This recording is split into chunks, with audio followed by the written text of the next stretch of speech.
서울 강서구 PC방 아르바이트생 살인 사건에 대한 파장이 좀처럼 가라앉지 않고 있습니다.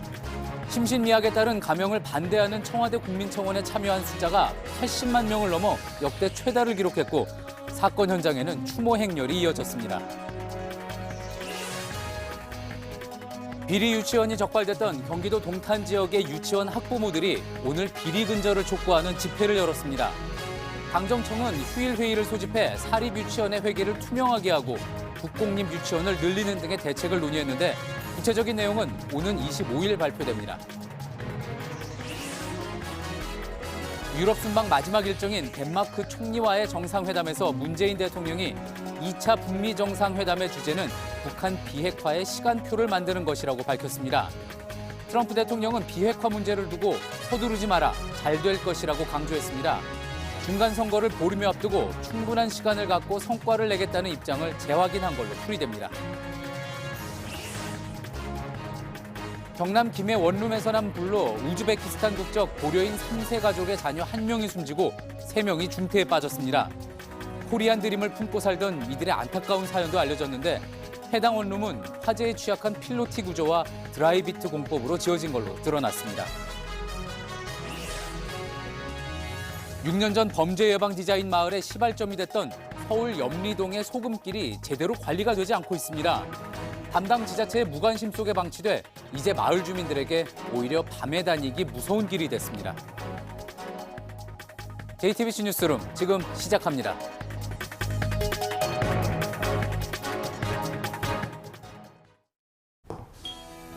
공기청정기가 도로 위로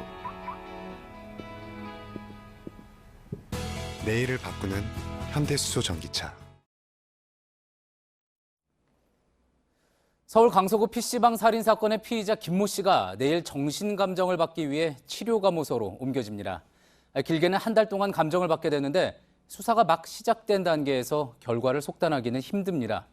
하지만 심신미약으로 가벼운 처벌을 받아서는 안 된다는 청와대 국민청원에 참여한 숫자가 조금 전 80만 명을 넘었습니다. 역대 최다 청원인데요. 사건이 벌어진 PC방에도 국화를 둔 추모객들의 발길이 온종일 이어졌습니다. 꿈 많던 청년이 참담한 죽음을 맞았는데 그 죄에 비한 약한 벌을 받진 않을까 이런 시민들 불신이 커졌기 때문입니다. 조두순 사건과 강남역 살인 사건을 거치면서 심신미약으로 감형받는 걸 지켜본 과거 경험이 시민들의 불신과 분노를 키웠다는 분석입니다. 김태영 기자입니다. 또 심신미약 이유로 감형되려나 하는 생각이 들었다. 우울증약 처방받고 함부로 범죄를 저지를 수도 있다. 지난 17일 청와대 국민청원 게시판에 올라온 이 글엔 벌써 80만 명이 넘게 동참했습니다. 국민청원 역대 최다 기록입니다. 애꿎은 젊은이를 흉기로 무참히 살해하고도 피해자 김 씨가 우울증 진단서를 경찰에 제출했다는 사실이 알려지면서 여론은 들끓기 시작했습니다. 무기징역 구형을 받았지만 만취 상태였다는 이유로 12년형을 받은 조두순 사건. 조현병 등 심신미약을 이유로 피의자가 구형보다 줄어든 형을 받은 강남역 살인사건이 자칫 되풀이되는 것 아니냐는 불안과 분노가 뒤섞여 있습니다. 실제 살인범죄 형량 기준은 10에서 16년입니다. 하지만 심신미약 등 감경 요소가 반영되면 7에서 12년으로 감형됩니다. 시민들은 심신미약이 처벌 감경 요소가 아니라 오히려 가중 요소라고 인식하고 있는 겁니다. 강서구 PC방 살인사건 피의자 김 씨는 내일부터 충남 공주 치료감호소에서 정신감정을 받게 됩니다. 전문가들도 피의자 김 씨가 심신미약으로 감경받기는 힘들 것이라고 분석합니다. 우발적인 난동이 아니라 계획적이고 고의적인 범죄이기 때문에 심신미약을 인정받기는 어렵다는 겁니다. 하지만 이번 사건을 계기로 피의자의 심신미약 판정을 둘러싼 격한 논쟁이 재현될 조짐입니다. JTBC 김태영입니다. 이번 사건에서 제대로 처벌이 이루어지겠느냐 이런 우려가 나온 건 피의자 김 씨가 우울증 약을 복용했다는 진단서를 경찰에 제출한 게 알려지면서입니다. 하지만 이번의 경우 형법상 심신미약을 인정받을 가능성이 낮다는 전문가들이 많습니다. 어환희 기자입니다. 납골함 옆에는 사진과 수수한 꽃이 한 다발 놓여 있습니다. 우리에게 와줘서 행복했단다. 매 순간이 즐거웠고 고맙다. 가족들은 이렇게 마지막 인사를 했습니다. 21살 어린 나이에 허무하게 간 청춘입니다. PC방 단골 손님, 인근 치킨집 직원 등도 국화꽃과 쪽지로 추모했습니다. 청원 게시판도 더욱 뜨거워졌습니다. 80만 명이 넘는 국민들이 피의자 김모 씨를 제대로 처벌해달라는 청원에 동의했습니다. 감형 규정에 대한 회의적인 목소리도 나왔습니다. 하지만 정신의학적으로 정신질환을 앓고 있는 것과 재판에서 형사 책임을 면해줄지에 대한 판단은 다른 문제입니다. 특히 이번 사건에선 피의자 김 씨의 고의성 여부가 중요한 판단 잣대가 될 것으로 보입니다. 고의성이 짙은 흉기를 미리 준비한 이런 살인 사건에서 정신질환이 있다 손 치더라도 실은 심신미약을 인정받을 가능성은 희박해 보여요. 심신장애인에 대한 감형 조항을 없애는 문제에 대해선 신중한 목소리가 아직 많습니다. 형법 대원칙인 책임주의에 따르는 만큼 규정 자체를 없애기보단 법원이 심신미약을 신중히 판단해야 한다고 전문가들은 말합니다. 법원은 피의자 김 씨의 정신감정 결과를 토대로 심신미약 여부를 판단해 감형 여부를 결정할 예정입니다. JTBC 어환입니다. 청와대는 오늘 20만 명이 넘게 추천한 2건의 국민청원에 대해 답했습니다. 음주운전 차량에 치여 뇌사 상태에 빠진 윤창호 씨 친구들이 올린 청원과 불법 촬영물에 대한 처벌을 강화해달라는 청원이었는데요. 박상기 법무부 장관은 법정 최고형을 구형하는 등 관련 범죄에 엄정히 대처하겠다고 밝혔습니다. 신아람 기자입니다. 부산 해운대 음주운전 사고의 피해자인 윤창호 씨 친구들이 지난 2일 음주운전 처벌을 강화해달라며 올린 청원에 37만 명이 넘게 참여했습니다.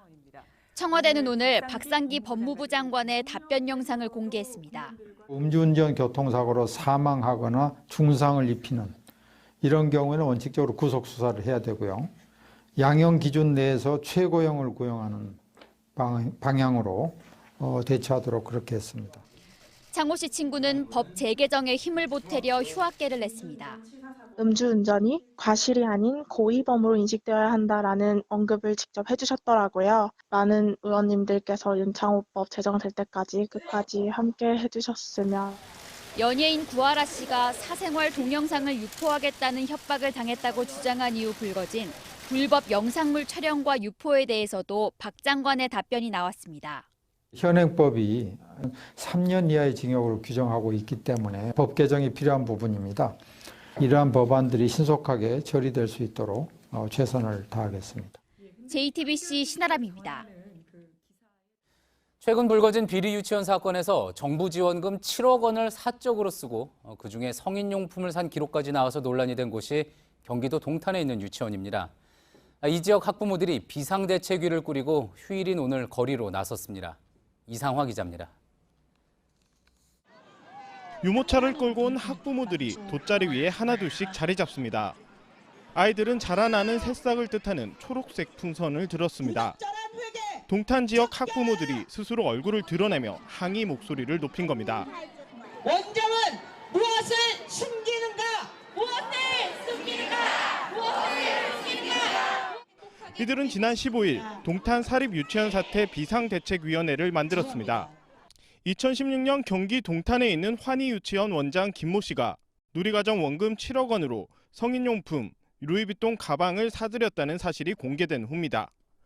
대책위는 일부 비리 유치원이 급식비에도 손을 댔다고 의혹을 제기했습니다. 그들은 아이들의 건강을 위해 음식을 준비하는 것이 아니라 아이들을 볼모로 배를 채우고 있었습니다. 집회에는 주최 측 추산 학부모 500여 명이 참석했습니다. 비리로 적발된 유치원들을 강력히 처벌하고 국공립 유치원을 늘려달라고 정부에 요청했습니다. 학부모님들도 지금 비상이에요. 다니던 유치원을 못 보냈고 이렇게 아이가 많은 도시에서는 거의 재난과 같은 비상사태인 것 같거든요. 대책위는 대책이 마련될 때까지 계속 집회를 이어갈 계획입니다. JTBC 이상화입니다. 정부 여당과 청와대는 휴일인 오늘 비리 유치원 문제를 논의하기 위해 비공개 회의를 소집했습니다. 구체적인 대책은 오는 25일 공개할 예정인데 정부 지원금을 사적으로 쓴 사립 유치원에 횡령죄를 적용하고 국가가 관리하는 회계 시스템을 적용하도록 하는 안이 검토되고 있습니다. 최재원 기자입니다. 유은혜 교육부 장관과 김수현 청와대 사회수석, 더불어민주당 교육위원회 소속 의원들이 국회에 모였습니다. 사립유치원 비리 근절 대책을 논의하기 위해 비공개 당정청 회의를 소집한 겁니다.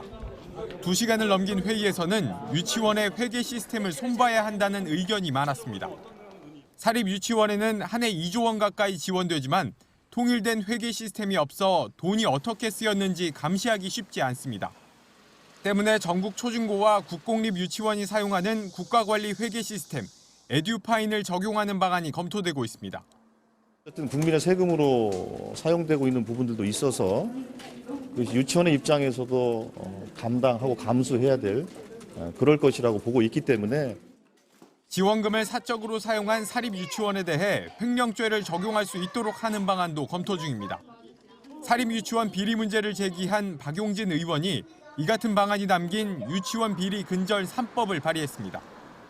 박용진 의원께서 유치원 관련한 3법을 지금 만들었다 그렇게 이야기를 해서 당론으로 정하고 그걸 입법화할 수 있도록 노력하겠다. 국공립 유치원의 수를 늘리는 방안도 논의되고 있습니다. JTBC 최재원입니다. 코리안 드림을 꿈꾸며 우리나라에 온 우즈베키스탄 국적 고려인 3세 가족의 어린 자녀 4명이 원룸 화재로 숨지거나 중태에 빠졌습니다. 공교롭게도 불이 났을 땐 아이들만 있었는데 다른 주민들이 모두 대피하는 사이 이 아이들은 한국말이 서툴러서 불이야라는 소리도 잘 알아듣지 못한 것으로 보입니다. 구석찬 기자입니다. 건물에서 연기가 쉴 새 없이 뿜어져 나옵니다. 어제 저녁 7시 40분쯤 경남 김해시 서상동 4층짜리 원룸에서 불이 났습니다.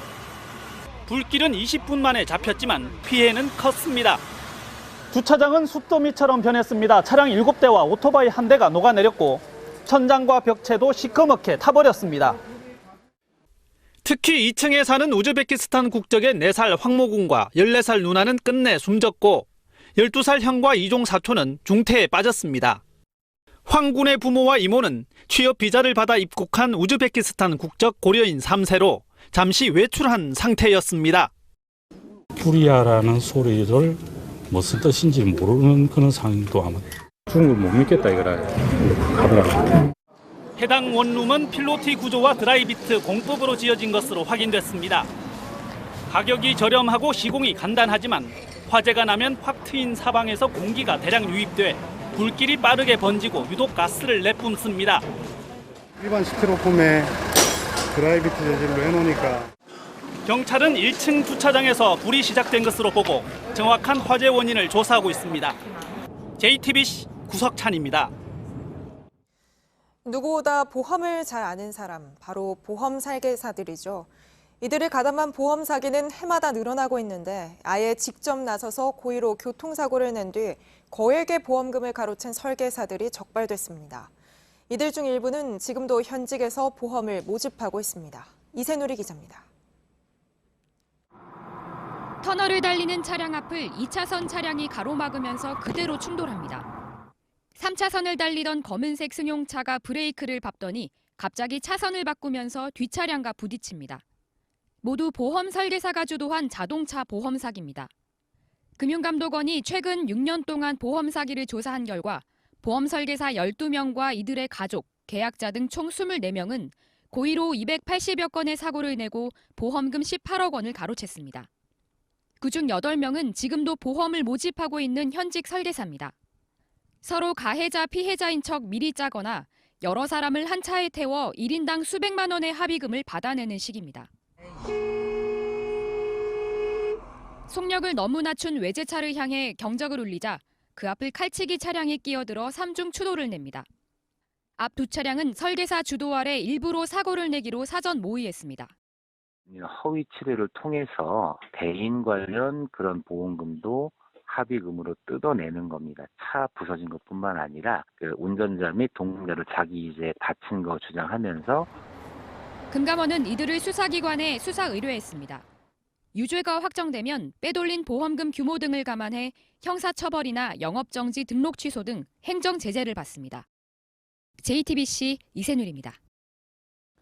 유럽 순방을 마친 문재인 대통령이 오늘 오후 귀국했습니다. 마지막 일정인 덴마크 총리와의 정상회담에서 문 대통령은 2차 북미 정상회담의 주제는 비핵화 타임테이블, 그러니까 시간표를 만드는 게 될 거라고 밝혔습니다.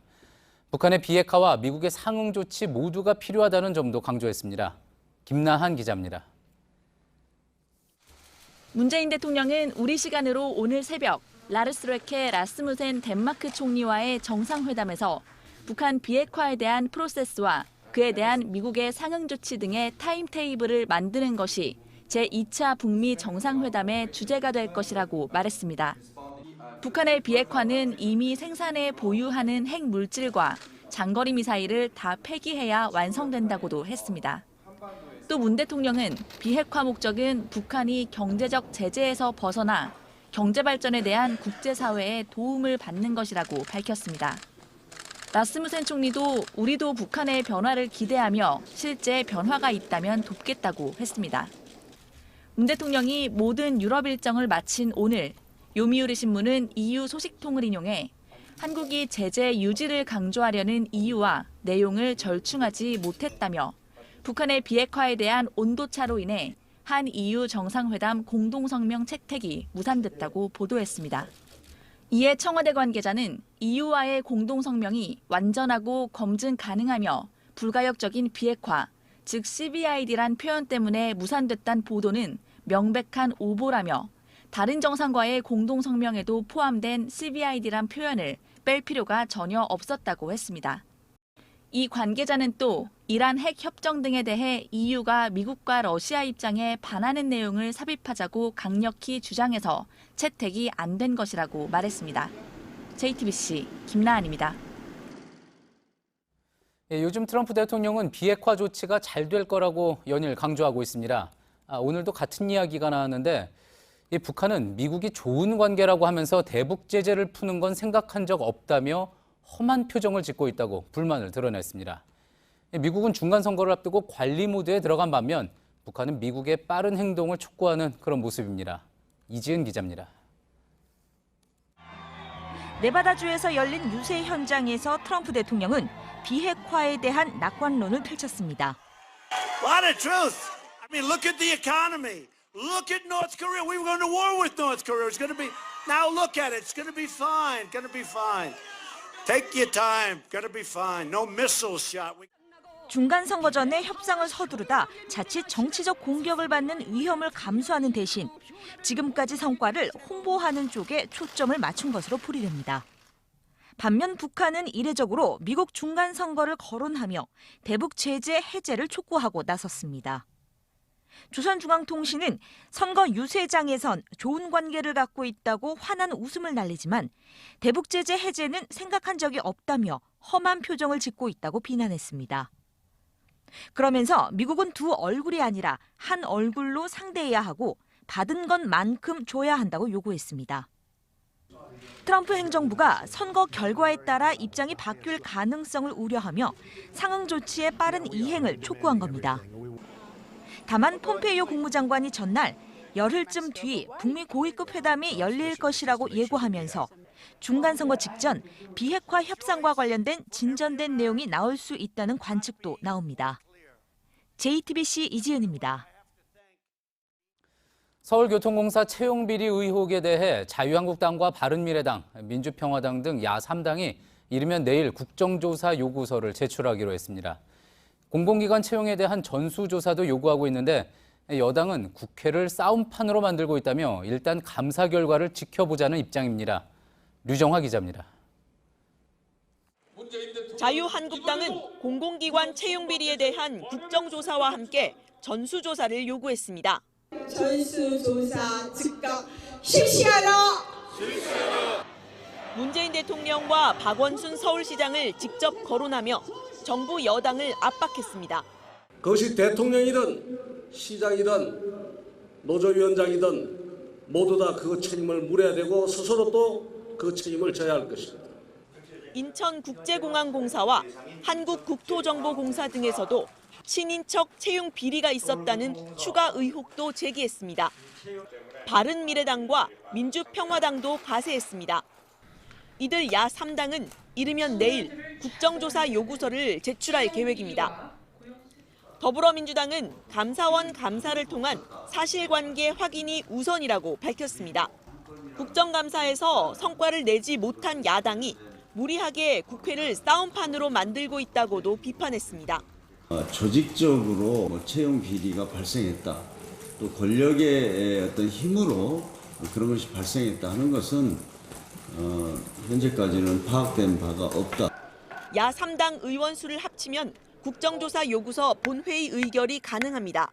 하지만 일반적으로 국정조사는 교섭단체 간 합의를 거쳐 결정되는 만큼 실시 여부는 아직 알 수 없습니다. JTBC 유정화입니다.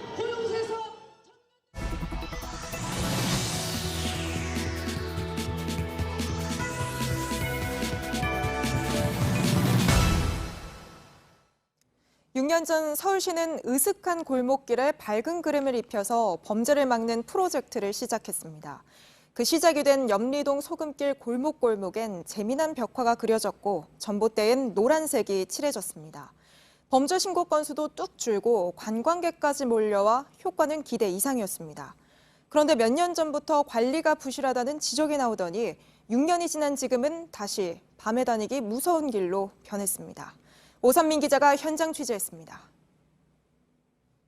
서울 마포구 염리동의 소금길입니다. 지난 2012년 서울시가 범죄 예방 디자인을 적용해 꾸민 길인데요. 6년이 지난 소금길의 모습을 살펴보겠습니다. 화사했던 벽화는 색이 바랬습니다. 산책길 안내도는 여기저기 뜯겨져 지도로서 역할을 잃었습니다. 마을에 활기를 더했던 물물교환 시장도 구색만 남았습니다. 소금길을 처음 들어갔어요. 그곳은 모르겠는데 본 적이 없으니까. 보시면 표지판 앞에 그냥 쓰레기 버리는 데예요. 옥자막길을 따라 내려오면 소금길을 잇는 노란 선을 만날 수 있습니다. 지금은 이렇게 희미하게 남아 있고요. 이 선을 따라가다 보면 중간에 사라져 버립니다. 재개발 철거가 시작되면서 길이 끊긴 겁니다. A코스와 B코스로 나뉘었던 1.7km 소금길. 2년 전 재개발 공사가 시작되면서 B코스는 완전히 사라졌습니다. A코스 일부도 끊겼고 결국 소금길의 30%만 남았습니다. 3년 전부터 예산 배정이 중단됐고 CCTV와 비상벨을 설치한 6개의 소금길 지킴이 집은 철수했습니다. 늦게 들어올 때 조금 무서울 때도 있어요. 약간 여기 등복 그렇게 많지 않아서. 서울시는 구청으로 책임을 미루고 관리는 구청에서 국민들하고 같이 해요. 구청은 재개발 때문에 사실상 길이 없어진 것 아니냐고 말합니다. 사고역 일부만 남아있다가 보니까 그 이상 사업을 하다가 관리하고 있는 건 없다. 첫 번째 범죄 예방 디자인 거리는 오히려 밤에 다니기 무서운 길이 돼버렸습니다. JTBC 오선민입니다. 일제 강제징용 피해자들이 전범기업을 상대로 낸 소송의 최종 결론이 아흘 뒤면 나옵니다. 대법원이 사건을 접수한 지 5년 만에 결론을 내리는 건데 이렇게 재판이 지연된 게 박근혜 청와대 요구로 양승태 사법부가 개입했기 때문이란 정황이 최근 검찰 수사에서 드러나고 있죠. 일본은 벌써부터 지면 우리를 국제사법재판소에 제소하겠다고 나섰습니다. 안팎으로 오랜 시간 싸워왔던 피해자들을 박민규 기자가 만나봤습니다.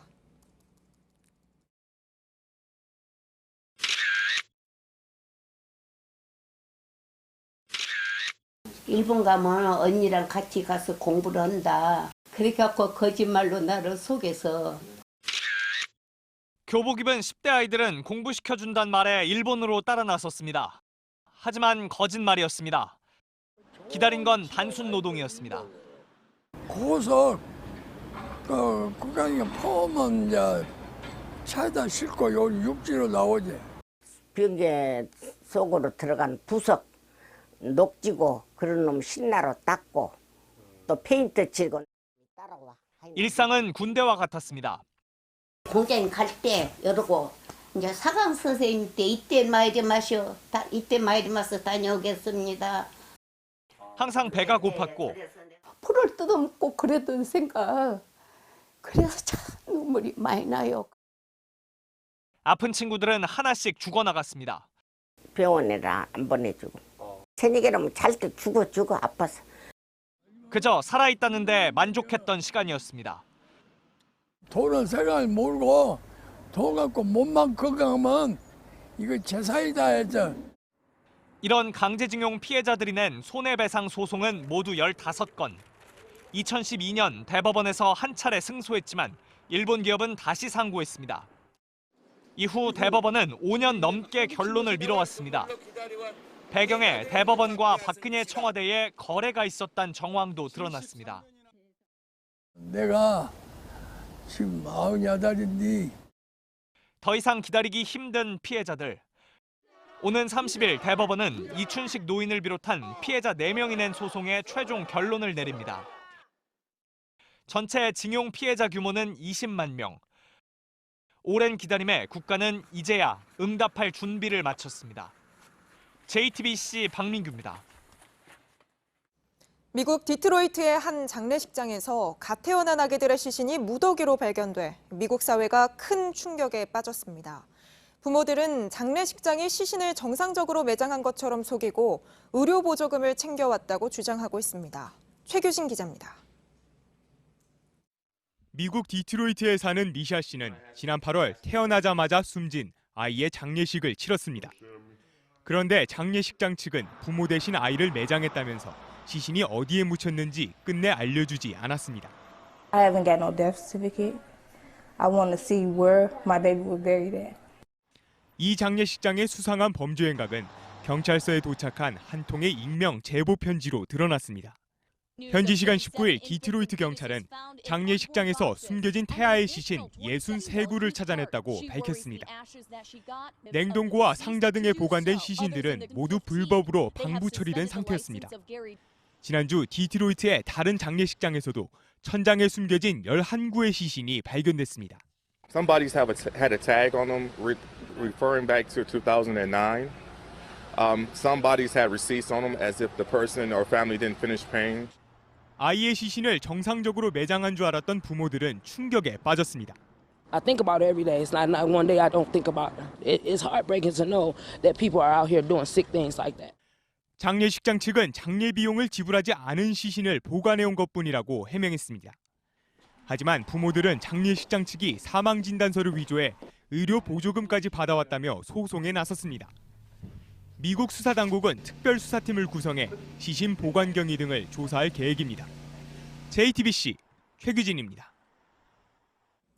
대만에서 열차가 탈선해서 최소 17명이 숨지고 30명 넘는 사람이 다쳤다고 로이터 통신 등 외신이 대만 당국 대표를 인용해 보도했습니다. 사고는 현지 시각으로 오늘 오후 5시쯤 타이베이 인근에서 일어난 것으로 알려졌습니다. 사망자 숫자는 계속 늘어나고 있으며 탑승자 중 한국인이 있는지는 아직 확인되지 않고 있습니다. 과일이 잘 익었는지를 파악해서 로봇이 알아서 수확을 하고 소에 걸어놓은 디지털 목줄로 짝짓기 시기나 건강까지 파악이 가능하다고 합니다. 유럽에선 인공지능과 로봇공학 등을 농업에 활발히 적용하고 있는데 미래 식량 문제 등에 대한 해결책이 될 것이란 분석이 나오고 있습니다. 김성탁 특파원입니다. 로봇이 카메라로 파프리카 사진을 판독한 뒤 열매가 달린 줄기만 잘라냅니다. 네덜란드 바에닝엔 대학 연구팀은 자율주행 차량이 거리에서 사람이나 물체를 파악하는 원리를 농업에 적용했습니다. 딸기를 따주는 기계도 등장했습니다. 2초마다 한 개를 딸 수 있는데 사람보다 빠릅니다. 독일에서 개발된 자동차 크기의 로봇은 센서를 달고 주행하며 토양의 상태를 측정합니다. 수분이 얼마나 잘 머무는지 등 특성별로 토양 지도를 만들어 한 들판에서 다양한 작물을 섞어 키울 수 있게 해줍니다. 기술의 발전은 목축업에도 변화를 가져왔습니다. 영국 스코틀랜드 농가는 소에 디지털 목줄을 걸었습니다. 번식기엔 평소보다 많이 움직이기 때문에 짝짓기 시기가 된 소를 휴대전화 메시지로 알려줍니다. 농업과 목축업에선 대규모 생산으로 비용을 줄이는 게 경쟁력으로 여겨져 왔습니다. 하지만 기술의 발달로 대규모 인력 없이도 적은 양을 고품질로 생산할 수 있게 돼 농업 모델이 바뀔 것이란 전망이 나옵니다. 개발도상국에서 단백질 수요가 늘어 2050년까지 육류가 지금보다 76%나 더 필요한데 선진국 소비자는 건강에 좋고 독특한 제품을 선호하는 경향이 나타나고 있습니다. 이런 문제를 해결할 대안으로 꼽히면서 지난해 식품 기술에 대한 글로벌 투자 금액은 5년 전에 비해 3배 이상 급증했습니다. 런던에서 JTBC 김성탁입니다. 조카를 죽이고 왕위를 빼앗은 수양대군, 조선 7대 임금 세조의 얼굴이 처음으로 공개됩니다. 그동안 알 수 없었던 세조의 얼굴은 예상과 달리 온화한 인상이었습니다. 권근영 기자입니다. 어찌 내가 왕이 될 상인가? 피해 군주 세조, 영화나 소설의 단골 주인공입니다. 그러나 실제 얼굴은 알 수 없었습니다. 조선시대 임금의 초상인 어진 대부분이 6.25 때 불타버렸기 때문입니다. 27명의 임금 중 얼굴을 알아볼 수 있는 어진이 남아있는 이는 태조, 영조, 철종, 단 3명뿐입니다. 제 아무리 임금이라도 어진엔 피부병 자국과 점의 위치까지 그대로 담겼습니다. 철종 어진의 경우에는 눈이 사시인 점까지 이렇게 사실적으로 묘사했습니다. 이번에 공개된 세조의 얼굴도 실제 모습에 가까울 거라고 볼 수 있습니다. 둥근 얼굴에 처진 눈썹, 큰 귀가 온화한 인상입니다. 가슴에 용무늬가 있는 비단 옷도 정성 들여 그렸습니다. 역사적 행적과는 상반된 인상입니다. 잔혹한 피해 군주이자 혹은 치적 군주로서 양면적인 평가를 받는 얇은 종이 위에 그린 이 밑그림은 영조 때 제작된 어진 모사본을 일제강점기에 다시 옮긴 겁니다. 현재 세조의 모습을 알 수 있는 유일한 자료입니다. JTBC 권근영입니다.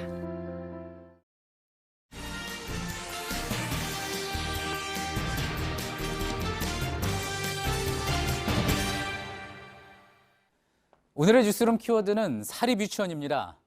매달 정부가 유치원생 한 명당 22만 원 이상 대신 내주는 누리과정 지원금. 일부 유치원 원장들이 황당하게 유용한 사실이 드러나면서 분노가 커진 한편에는 이런 궁금증도 나옵니다. 왜 애초에 이 돈을 학부모에게 직접 주지 않은 건지, 또 한국에는 왜 이렇게 사립유치원이 많은 건지. 1980년대 정부는 의욕적으로 유치원을 늘리겠다는 계획을 내놓습니다. 하지만 재원은 부족하고 민간에 이런저런 혜택을 약속하며 맡기다 보니 자격이 안 되는 유치원도 초기에 많이 들어섰다는 게 전문가의 이야기입니다. 이 OECD 국가들 중에 우리 아동교육기관의 사립 비중은 아주 높은 편이어서요. 그동안 학부모들의 부담도 그만큼 컸습니다. 그래서 2012년 누리과정을 도입하게 됐는데 당시 학부모에게 직접 지원해주는 방안도 나왔지만 돈만 받고 유치원 안 보낼 수도 있지 않느냐, 이런저런 걱정 때문에 지금처럼 유치원에 직접 주기로 했던 겁니다. 지금이라도 차라리 학부모에게 지원금을 주라는 이야기가 유치원 측에서 나옵니다. 그런데 그러면 정말 유치원이 지원금을 어디에 쓰는지 더 알 수 없게 될 거란 우려가 또 있습니다. 결국 유치원 회계에 대한 철저한 감시로 해법이 좁혀지고 있는데 물론 이런 결론이 불편한 분들도 있을 겁니다. 하지만 이렇게 해서라도 신뢰가 회복돼야 매일 아침 아이들과 학부모 얼굴을 더 편하게 맞을 수 있을 거란 점은 분명해 보이는 오늘의 뉴스룸 키워드, 사립유치원이었습니다.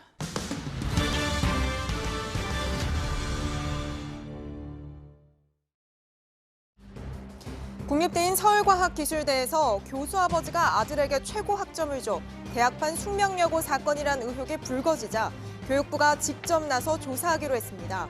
이 학생은 2014년 편입한 뒤 4학기 동안 아버지가 강의하는 과목 8개를 수강하면서 모두 A+를 받았습니다. 편입 당시 친인척 신고 규정도 지키지 않은 걸로 확인된 가운데 이 학생은 각종 장학금까지 받은 것으로 드러났습니다.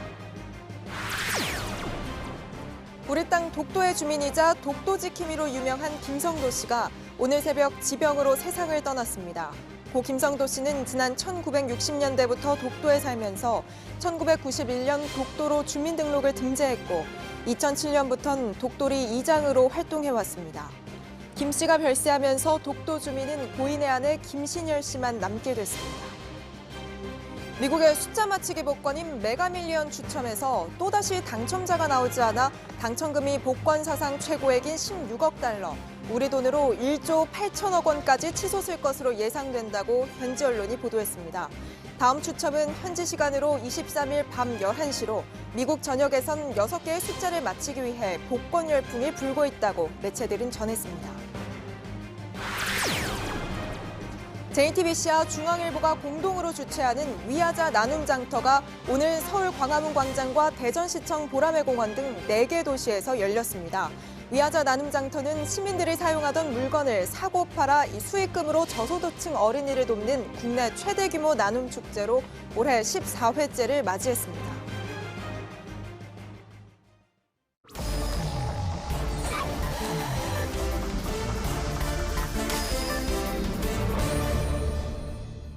예, 일요일 비하인드 뉴스 시간입니다. 안지연 기자가 나와 있습니다. 안 기자, 첫 번째 키워드부터 볼까요? 네, 첫 키워드는 광풍시대입니다. 광풍시대, 어떤 내용입니까? 네, 오늘 자유한국당 홍준표 전 대표가 한 말이었는데요. 정확하게는 지금은 좌파 광풍시대다 이렇게 말을 했습니다. 좌파 광풍시대요? 어떤 맥락에서 나온 이야기입니까?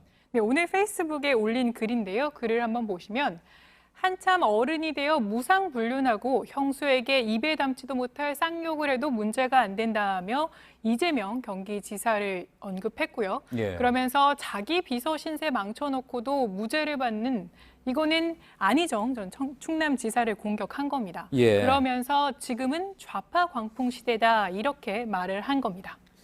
예, 또 앞서 뭐 발생되고 논란이 됐던 뭐 그런 사건들인 건데 갑자기 지금 이 시점에 와서 이런 글을 올린 뭐 특별한 이유가 있습니까?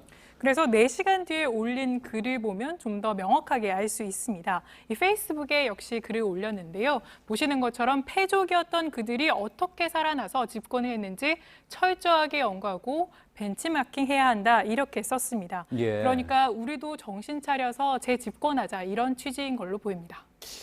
잘 연구를 하자 뭐 이런 취지로 해서 글을 올렸다고는 하는데 오늘도 여전히 뭐 그 문장에서 과격한 표현들이 보이기는 하는군요. 그렇습니다. 그래서 자신의 표현을 해명하기 위해서인지 오늘 또 3번째 페이스북 글을 올렸습니다. 예. 그 글을 보면 정문일침이라는 말이 있다면서 독설과 정문일침의 뜻을 알고 잘 구분해서 써달라 기자들에게 이렇게 일침을 가했는데요. 그러니까 자신의 말은 독설이 아니라 예. 정문일침이다 이렇게 설명한 겁니다. 참고로 정문일침의 뜻은 보시는 것처럼 정수리에 침 하나를 꽂는다 이런 뜻으로 상대방의 급소를 찌르는 따끔한 충고나 교훈을 이르는 말입니다. 예, 독설과 정문일침을 기자들이 잘 구분을 못한다 이런 이야기였던 거군요. 자, 근데 홍 전 대표의 말 정문일침이라고 하기에는 뭐 좀 과격한 내용들, 그건 어차피 또 듣는 사람들이 해석하기 나름일 수도 있을 것 같은데 그런 내용이 많았던 것 같습니다. 네, 맞습니다. 그런데 아이러니하게도 이 홍 전 대표가 스스로 말하는 정문일침이라는 과격한 말을 할 때마다 언론의 주목을 받았습니다. 예. 이 자유한국당의 대선 후보가 되기 전 경남지사 시절에도 이런 말을 남겨서 주목받은 말이 있었는데요. 그 말 직접 들어보시죠. 예. 지금 민주당 1등한 후보는 저거 대장이 뇌물 묻고 자살한 사람입니다. 여기에 이어서 당 대표직에서 물러날 때도 페이스북에 보시는 것처럼 당 의원들을 하나하나 비판하면서 이 과격한 말을 남긴 바 있었습니다. 예. 사실 홍 전 대표는 지난달 미국에서 귀국을 했는데요. 거의 매일같이 30개가 넘는 페이스북 글을 지금까지 올렸는데 사실상 많은 주목을 받지 못하다가 오늘은 다시 주목을 받았습니다. 예, 그렇군요. 저희가 비하인드 뉴스에서도 소개해드린 바가 몇 번 있었는데 홍 전 대표의 독설이 있었습니다. 이렇게 이야기하지 않고 정문일침이 있었습니다. 이렇게 이야기하면 되겠군요. 알겠습니다. 다음 키워드 한번 볼까요? 네, 다음 키워드는 미생에서 완생으로입니다. 예, 그림에는 떡이 보이는군요. 네, 오늘 창당 6주년을 맞은 이 정의당의 축하 떡 모습인데요. 오늘 창당 6주년 기념사를 읽어 내려가면서 이정미 대표가 잠시 눈물을 흘리기도 했는데요. 이 장면 보고 시작하시죠. 예. 창당 정신 6411번 버스를 매일매일 되새기며 노회찬에게 부끄럽지 않은 정의당을 만들어 갈 것입니다. 그러면 노회찬은 정의당과 함께 국민 속에서 부활할 것입니다. 예, 이정미 정의당 대표 고 노회찬 전 의원을 언급하면서 말을 잊지 못했군요. 네, 맞습니다. 지금은 창당 6주년이지만 정의당은 앞으로 창당 10주년이 되는 2022년에는 제1야당이 되겠다, 이런 포부도 밝혔습니다. 예, 그러고 보니까 정의당이 창당을 한 지 벌써 6년이 된 거군요. 네, 맞습니다. 그런데 정의당의 시작 자체는 다소 우울했습니다. 2012년 진보정의당으로 창당한 이유 자체가 통합진보당의 비례대표 경선 부정 의혹 때문이었는데요. 이후 이른바 머리끄덩이 폭력 사태로 벌어지기도 했습니다. 이 사태로 통합진보당이 쪼개지면서 진보정의당이 창당했지만 창당 뒤 얼마 안 돼서 유시민 전 의원까지 아예 정계 은퇴 선언을 하기도 했습니다. 예, 기억이 납니다. 자, 그런데 이제 창당 초만 해도 지금과 같은 정당 지지율 기대하기는 좀 힘든 상황 아니었습니까? 네, 맞습니다. 한국갤럽 기준으로 정의당 지지율을 살펴보시면 이번 주 지지율은 9%를 기록했는데 이 창당 시기만 해도 이렇게 1%대를 면하지 못하고 있었습니다. 예. 또 당시 기사를 살펴보더라도 이 진보 정의당을 비롯한 이 진보 정당들이 멘붕에서 벗어날 수 있을까, 이렇게 부정적 전망이 우세했는데요. 그런데 지난해 대선 때만 해도 심상정 정의당 대선 후보가 6% 넘는 득표율을 기록하면서 이 대중정당으로 자리매김했습니다. 예, 그랬죠. 자, 키워드처럼 미생에서 시작했던 정의당이 완성의 꿈을 이룰 수 있을지 계속 지켜봐야겠습니다. 잘 들었습니다. 비하인드 뉴스 안지연 기자였습니다. 월요일인 내일은 전국이 대체로 맑겠지만 서울 아침 기온이 8도까지 떨어지는 등 쌀쌀한 날씨가 이어지겠습니다. 또 내일 새벽부터 아침 사이엔 내륙을 중심으로 안개가 짙게 끼겠고 서리가 내리거나 얼음이 어는 곳이 있겠습니다. 내일 낮 기온은 서울 19도, 부산 21도, 대전과 광주는 각각 20도로 예상됩니다. JTBC 뉴스룸, 저희가 준비한 소식은 여기까지입니다. 시청해주신 여러분 고맙습니다.